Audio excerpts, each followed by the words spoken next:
Existing home sales were down by 2.7% this month, according to new information released by the National Association of Realtors. Does this mean that we are headed towards a crash? The data says otherwise, and we are going to dive into just that today. I'm Nicole Nark, Arkansas real estate broker, and welcome back to my channel with videos to help you find your way home. The National Association of Realtors has been tracking existing home sales figures for decades now. And just a few days ago, they released information that shows we are in a third month of a decline in existing home sales. So let's take a look at this graph from Trading Economics. This graph shows home sales over the last 5 years. As you can see, existing home sales were pretty steady up until March of 2020 when the real estate market completely shut down.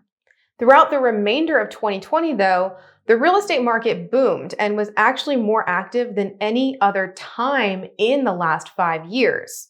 So when you hear that existing home sales have fallen over the last 3 months, as you can see towards the end of this graph, there's not really a necessary reason to be scared because as you can see, even though the existing home sales have been declining, we are still well above the average for the past 5 years in home sales. Lawrence Yoon, chief economist with the National Association of Realtors, said, "Despite the decline, housing demand is still strong compared to 1 year ago, evidenced by home sales from this January to April, which are up 20% compared to 2020. The additional supply projected for the market should cool down the torrid pace of price appreciation later in the year." Your first thought may be, a decline in existing home sales might be a good thing for me as a first-time home buyer. Maybe the competition is dying down. Well, not exactly. The reason that existing home sales are likely down is because the competition is so fierce and we still have an incredible lack of supply in the market. I can personally attest to this as someone who works with first-time home buyers all year, every year. Compared to other springtime markets when I was able to get my buyers under contract maybe within a month, right now it's taking 3 to 4 months to get under contract.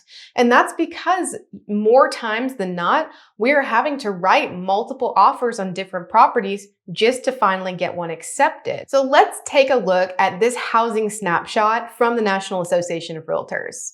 Overall sales in April totaled 5.85 million. This was a 2.7 reduction in sales from last month, which totaled 6.01 million.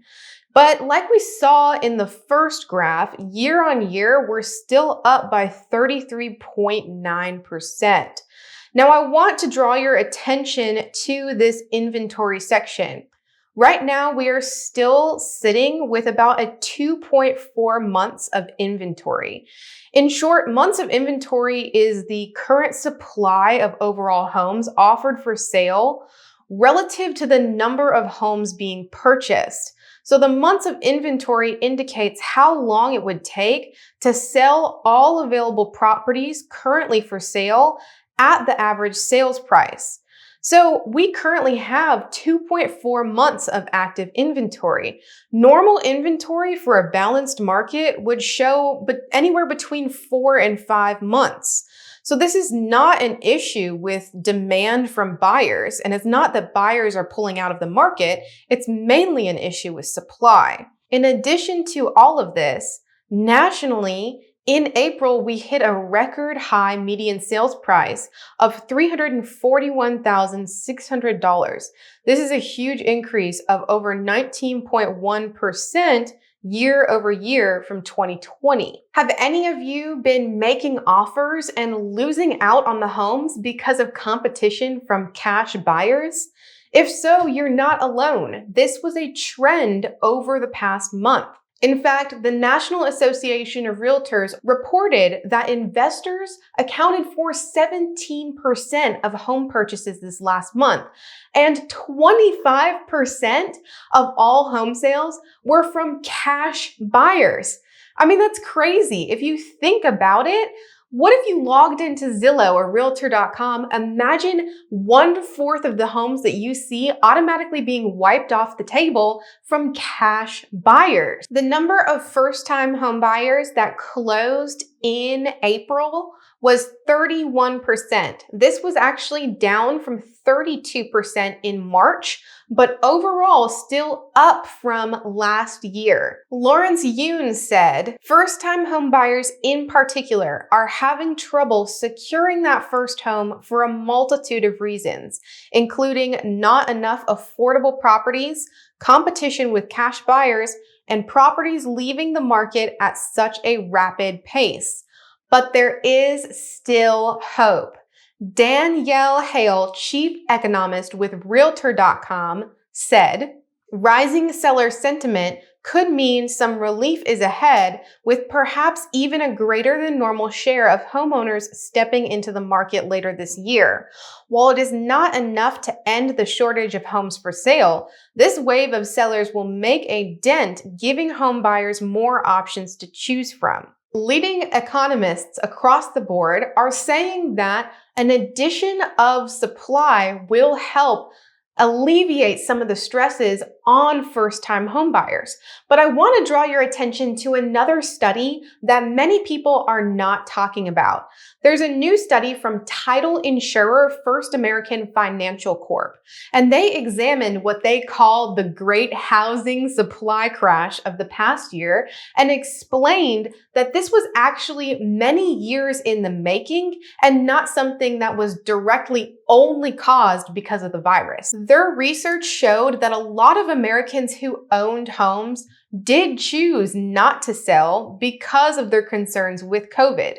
As these homeowners start to warm back up to the idea of selling because of readily distributed vaccines and case numbers going down, we should see many people who have still been holding on to their property list their home soon, and that could help to alleviate that pressure. First American chief economist Mark Fleming wrote in his report, but it won't solve everything.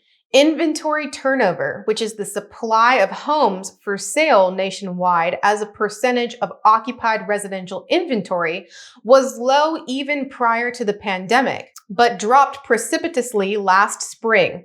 Plus, years of underbuilding means that America in general does not have enough housing to go around.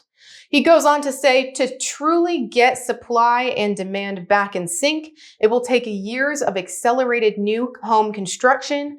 Fleming wrote, adding that an end to the pandemic by itself is unlikely to bring enough sellers to the market to bridge the gap. All in all, there has been a slowdown in existing home sales, but it does seem that leading analysts across the board are encouraged about what the future has in store for the real estate market. With sellers being more comfortable with listing their homes, that's only going to help you as a buyer by providing you more supply. But just know that I'm not personally seeing a drop in buyer competition, and I definitely would say that you still need to be aggressive when making those home offers. Share this video with anyone you know who is buying a house this year, and let me know what you are experiencing in your own market. Have you faced competition from cash buyers?